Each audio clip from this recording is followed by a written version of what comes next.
L'ORS, objectif réussite scolaire. Le projet a été lancé par le pays à la rentrée 2013 pour lutter contre l'échec et le découragement des enfants à l'école. Les chiffres sont éloquents, 40% d'illettrisme et 30% de décrochage scolaire dès le collège. Première visite officielle de la ministre de l'Éducation, Nicole Sanquer, était ce matin à l'école primaire de Pamatei, où le dispositif est en place depuis 2 ans. Adèle Sanchez, Christian Dezo. Collier de fleurs et chants traditionnels accueillent la toute nouvelle ministre de l'Éducation dans l'école élémentaire Pamatei. On est fiers qu'une personnalité se déplace sur l'école et puisse venir porter de l'intérêt aux activités de l'école. Cette première visite de terrain replonge la ministre dans son élément, l'enseignement. C'est vrai que de revenir dans les écoles, sur le terrain, de voir ces enfants chanter, les sourires, ça fait toujours quelque chose. Objectif, l'ORS, ou comment mieux réussir à l'école, un dispositif testé sur 2 écoles l'an dernier et élargi à 9 établissements cette année. Le principe consiste à faire venir des intervenants extérieurs dans l'école sur le temps scolaire pour pouvoir permettre en fait à l'enseignant qui est titulaire de la classe de prendre en charge des petits groupes. Ça va nous permettre déjà, dans le cadre de mon travail, de travailler avec des enfants dans des groupes beaucoup plus restreints. Et pour les enseignants aussi, les enseignants de classe. Et ça permet aussi aux enfants d'avoir des activités annexes. Théâtre, chant, danse, les élèves plus à l'aise en cours s'expriment autrement. On a la chance d'avoir des intervenants qui ont des diplômes professionnels. Donc on a un professeur de musique, on a une professeure de théâtre et une professeure d'art appliqué qui qui sont experts dans leur domaine et qui viennent proposer des activités artistiques, culturelles au reste des élèves.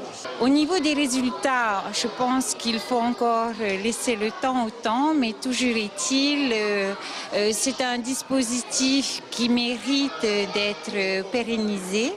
Pris en main dès le plus jeune âge, les enfants sont remis en confiance pour suivre jusqu'au bout leur cursus scolaire. Et le projet coûte au pays 40 millions de francs pour les 9 établissements qui en bénéficient. Nicole Sanquer, bonsoir. Bonsoir Sybelle, Alors, vous êtes bonsoir ministre... à tous les téléspectateurs. Vous êtes ministre de l'Éducation et de l'Enseignement supérieur, mais aussi de la promotion des langues, de la culture et de la communication. Papeto'ei et Papara, c'était les écoles pilotes de l'ORS en 2013. Le dispositif a donc été étendu et pérennisé ? Le dispositif a été étendu à 9 établissements cette année. Il faut savoir que c'est un dispositif financé entièrement par le pays et donc ce matin, c'était l'occasion pour moi de découvrir ce dispositif, de l'application de ce dispositif et nous attendons les résultats à la fin de l'année pour pouvoir dire si on le pérennise ou pas. Les premiers résultats sont concluants ? De ce que j'ai vu ce matin, il est vrai que pour une remédiation, pour être plus proche de l'élève dans ses difficultés scolaires, le dispositif peut être concluant. Alors entre 38 et 42% des jeunes en situation d'illettrisme en Polynésie française, contre 10% en métropole, les expérimentations sur le bilinguisme ont largement fait leurs preuves. Pourquoi ne pas mettre les bouchées doubles pour élargir le dispositif à d'autres établissements? Donc, comme je vous l'ai rappelé, ça a un coût. D'ailleurs, vous le verrez ensuite quand on parlera de la mission à Paris. Je parle d'un constat. Là, je parle du bilinguisme, de l'école Pomme, tous ces dispositifs qui ont montré leur efficacité. Non, moi je ne vais pas parler du bilinguisme ce soir. Si vous me demandez si l'apprentissage de la langue polynésienne a toute sa place dans les enseignements de la Polynésie, je vous réponds oui. Mais concernant les dispositifs pour améliorer la réussite scolaire, il en existe plusieurs. Et à l'heure actuelle, je suis en débat à Paris pour la création de 3 REP+. Voilà. Alors justement, les REP+, à l'Assemblée, il y a quelque chose. Vous avez critiqué l'action, ou plutôt l'inaction de votre prédécesseur. Là, on vous a retrouvé sur le terrain ensemble aujourd'hui. Tout d'abord, concernant justement ces réseaux d'éducation prioritaire, où vous êtes aperçu que la Polynésie française ne figurait pas sur la liste. Vous avez rectifié le tir depuis avec votre mission à Paris? Alors d'abord, je vais vous reprendre, je n'ai pas critiqué, j'ai fait un état des lieux. Mon prédécesseur a présenté un dossier de création de REP. Il comptait 12 zones. Le dossier n'a pas été validé par Paris par arrêté officiel du 24 août.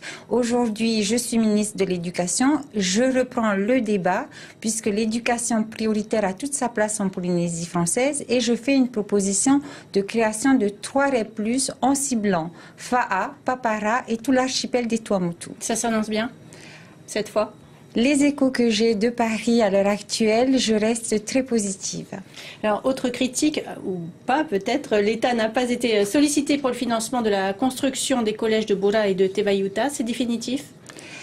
Pour le moment, le fait qu'on finance ces projets sur fonds propres ne fait en sorte que nous ne pouvons pas demander à l'État de participer à ces constructions. Par contre, je relance le débat.